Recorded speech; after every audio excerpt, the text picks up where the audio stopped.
పాఠశాల ఎన్నికల సంఘం ZPSC Saraguda schedule on March elections 2025 nominations date 11/11/25 up to 9 AM to 12 PM.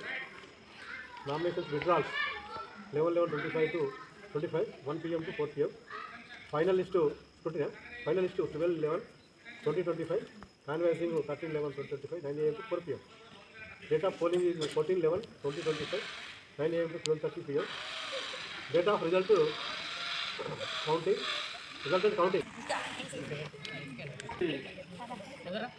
కనబడతాను sir.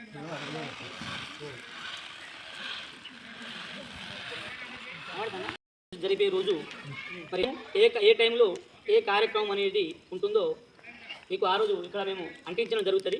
So అది కూడా టైం వైజ్గా కార్యక్రమాల షెడ్యూల్ కూడా విడుదల చేయడం అనేది జరుగుతుంది. ఈ టైం ప్రకారం ఎలక్షన్స్ అనేటివి మన పాఠశాలలో నిర్వహించడం అనేది జరుగుతుంది.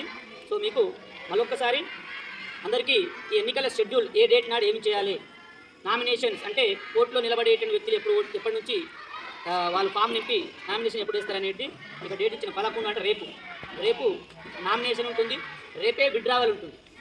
అలాగే విత్డ్రావల్ కూడా రేపే 1 గంట నుంచి 4 గంటల వరకు విత్డ్రావల్ ఇచ్చినాము. తర్వాత ఫైనల్ లిస్ట్ విత్డ్రావల్ అయిపోయిన తర్వాత మిగిలిన వాళ్ళను పోటీలో నిలబడేటటువంటి క్యాండిడేట్లుగా ఫైనల్ లిస్టు పెట్టడం జరిగి వాళ్ళ గుర్తులు కేటాయించడం అనేది జరుగుతుంది. ఆ తర్వాత కాన్వేజింగ్ అంటే ప్రచారం చేసుకోవడానికి మనం ఒక రోజు మొత్తం టైం ఇచ్చినాము. ఆ టైం స్కూల్ టైం కాకుండా మధ్యలో అంటే బ్రేక్ టైంలలో ఈ ప్రచార కార్యక్రమం అనేటటువంటిది చేసుకోవాలి. తర్వాత డేట్ ఆఫ్ పోలింగ్ ఎన్నికలు ఎప్పుడు జరుగుతాయి, 14వ తారీఖు నాడు ఎన్నికలు అనేటివి మన స్కూల్లో పోలింగ్ డేట్ 14 అంటే బాల దినోత్సవం నాడు మనకు పోలింగ్ ఉంటుంది. 9 గంటల నుంచి 12 గంటల వరకు. ఆ రోజు 12 గంటల తర్వాత 12:30 వరకు ఉంటుంది. తర్వాత లంచ్ తర్వాత మనకు కౌంటింగ్ ప్రక్రియ అనేది కూడా ఫలితాలు ఎవరు గెలిచింది ఎవరు ఏంటిది అనేది ఉంటుంది. తర్వాత డేట్ ఆఫ్ రిజల్ట్ అంటే అదే రోజు రిజల్ట్ మధ్యాహ్నం రిజల్ట్ అనేది కూడా జరిగింది. ఎన్నికల సంఘం ద్వారా విడుదల చేయబడ్డటువంటి ఈ ప్రెస్ మీట్లో ముఖ్యంగా 3 రకాల ఆ ఓటర్లు ఇక్కడ లిస్ట్ ఇవ్వడం జరుగుతుంది. ఈ లిస్టులలో ఎవరికైనా పేరు రానటువంటి వాళ్ళు ఉంటే రేపు ఎలక్షన్ కమిషన్కు అంటే హెడ్ మాస్టర్కు వాళ్ళు ఫిర్యాదు చేయవలసిందిగా కోరుచున్నాను. ఇవ్వగానే ఒకసారి లిస్ట్ చూడండి. ఈ లిస్టులో మీ పేరు ఏదైనా రాంగ్ ఉంటే లేదా పేరు అసలే లేకపోతే కొంతమందిది వాళ్ళు ఒకసారి అబ్జెక్షన్గా రేపటి వరకు టైం రేపు మధ్యాహ్నం 12 గంటల వరకు పోలింగ్ పైన మార్పులు చేర్పులకు సంబంధించినటువంటి వివరాలను రేపు మధ్యాహ్నం 12 గంటల లోపు అందించారు. ఎన్నికలు జరుగుతున్నాయి సార్. గౌతమ్ ఏటీవీ. ఓకే, మంచి ప్రశ్న. ఈసారి పాఠశాలలో ప్రధానంగా 3 రకాలైనటువంటి పోస్టులకు ఎన్నికలు అనేవి జరుగుతాయి.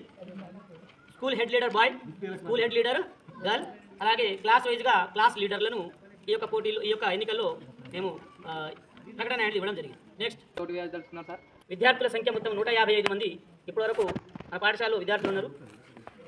సో దాదాపు అందరూ వేయాలి, ఓటు అనేది అందరూ వేయాలి కాబట్టి తప్పనిసరిగా ఆ రోజు అందరు విద్యార్థులు హాజరై మరి వారి యొక్క ఓటు హక్కును మరి వారు వినియోగించుకోవాల్సిందిగా కోరుచున్నాం. సో ఓటింగ్ విధానము బ్యాలెట్ పద్ధతిలో ఓటింగ్ అనేటటువంటి నిర్వహించడం జరుగుతుంది. సీక్రెట్గా రహస్యంగా ఓటు వేసేటటువంటి విధానాన్ని ప్రతి ఒక్క ఓటరు బ్యాలెట్ పేపర్ ఇచ్చి తనకు నచ్చినటువంటి వ్యక్తులను ఎన్నుకునే విధంగా రహస్యంగా ఒక గదిని ఏర్పాటు చేసి అందులో నచ్చినటువంటి వ్యక్తికి ఎదురుగా గుర్తును ఒక ముద్రను వారు నచ్చినటువంటి వ్యక్తికి వేసి బ్యాలెట్ బాక్సులు వేయడం అనేది జరుగుతుంది. ఎన్నికల్లో న్యాయబద్ధత చర్యల కోసం మేము ముందుగా నామినేషన్ చేసినటువంటి విద్యార్థులను వారి యొక్క వివరాలను చక్కగా పరిశీలన చేయడం జరుగుతుంది. దాంతోపాటు ప్రచార సమయాల్లో ఇలాంటి ప్రచారం ఏ రకంగా చేయాలి, అది ఏ సమయంలో చేయాలనేటటువంటిది కూడా మేము ఇందులో పాటించడం జరుగుతుంది. అలాగే బ్యాలెట్ బాక్సు సీల్ చేసి మరెవరు కూడా ఓటు వినియోగించకుండా సీల్ చేసేటటువంటి పద్ధతిని కూడా మేము ఈ ఎన్నికల్లో పాటిస్తున్నాము. అలాగే ఇక్కడ సీసీటీవీగా మేము మొబైల్ టీవీలను పెట్టడం జరిగింది. సో ఎవరు ఏం చేయకుండా టీచరు ఆ సీసీటీవీ 2 కళ్ళద్దాలు మా 2 కళ్ళద్దాలతోని 4 కళ్ళద్దాలతోని మేము ఈ యొక్క ఎన్నికలు పర్యవేక్షణ చేస్తాము. ఓకే, తర్వాత ఖచ్చితంగా పక్షపాతం లేకుండా కౌంటింగ్ ప్రక్రియ నిర్వహించడం అనేది జరుగుతుంది. ఓటు వేసేటువంటి అభ్యర్థులు ఎవరికి బహుమతులు కానీ బహుమానాలు కానీ డబ్బును కానీ ఇవ్వడానికి వీల్లేదు. నేను చాక్లెట్ ఇస్తా నాకు ఓటేయి, బిస్కెట్ ఇస్తా నాకు ఓటేయి అనేటటువంటిది లేకుండా పూర్తి పారదర్శకంగా స్వేచ్ఛాయుతంగా ఎన్నికలు జరిగే విధంగా మేము చర్యలు తీసుకుంటున్నాము. దానికి పోలీసు వారి యొక్క సహకారాన్ని కూడా మేము తీసుకోవడం అనేది జరుగుతుంది. ఏ అభ్యర్థి కూడా ఇతర అభ్యర్థిని అవమానించకూడదు, క్లాస్ సమయాలు ప్రచారం చేయకూడదు, పాఠశాలలో క్రమశిక్షణను పాటించాలి. ఒకవేళ ఎవరైనా ఈ నియమాలను ఉల్లంఘిస్తే వాళ్ళ యొక్క అభ్యర్థనను రద్దు చేయడం అనేటటువంటిది జరుగుతుంది. జరగడానికి టీచర్లు ఎలా పర్యవేక్షిస్తారు? ప్రతి రూమ్లో ప్రెసిడెంటింగ్ ఆఫీసర్ మరియు పోలింగ్ ఆఫీసర్లు వాళ్ళు ఓటింగ్ సజావుగా నిర్వహించడం అనేది జరుగుతుంది. దాంతోపాటు క్యూ కంట్రోల్ చేయడానికి ఇలాంటి గొడవలు జరగకుండా, అల్లరి జరగకుండా పోలీసు వాళ్ళ సిబ్బందిని తీసుకోవడం జరుగుతుంది. సో ఈ రకంగా ఎన్నికల సంఘం కొన్ని ముఖ్యమైనటువంటి కార్యక్రమాలు నిర్వహించడం అనేటటువంటిది జరుగుతుంది. మధ్యాహ్నం వరకు ఎలక్షన్స్ అయిపోయిన తర్వాత అదే రోజు 1:30 నుంచి అంటే ఆఫ్టర్ లంచ్ టైంలో మన ఫలితాలు కౌంటింగ్ అనేది స్టార్ట్ అవుతుంది. కౌంటింగ్ స్టార్ట్ అయిన తర్వాత ఒక 1 అవర్ కౌంటింగ్ ప్రక్రియ 1 అవర్ వరకు జరగవచ్చు.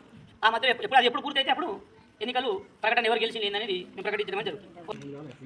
సార్, మీరు ఓటర్లకు ఏ సూచనలు ఇచ్చారు? ఓటు వేసే ముందు కంపల్సరీగా ఐడి కార్డ్ అనేటటువంటిది వాడితేనే ఐడి కార్డు తీసుకొస్తాని వాళ్ళకు ఓటు వేయడానికి అనుమతి ఇవ్వడం జరుగుతుంది. ఒక్కసారి మాత్రమే ఓటు వేసే అవకాశం ఉంటుంది. మళ్ళీ నేను ఓటేస్తానడానికి వీల్లేదు. ఎందుకంటే అక్కడ ఉన్నటువంటి ఎలక్షన్ ఏజెంట్స్ కానీ పోలింగ్ సిబ్బంది కానీ వారు ఎవరు ఓటేశారు ఏందనేటటువంటిది వారు చూస్తూ ఉంటారు. అలాగే సీసీటీవీలు కూడా ఉంటాయి కాబట్టి ఈజీగా దొంగ ఓట్లు వేయడానికి ఇక్కడ అవకాశం అనేటటువంటిది లేదు. అలాగే క్యూ లైన్లో తప్పనిసరిగా ఉండాలి. ఓటు వేసింది ఎవరికి చెప్పకుండా గోప్యంగా రహస్యంగా ఓటు వేయాలి. రైట్. పోలింగ్ జరిగితే ఏ చర్యలు తీసుకుంటారు?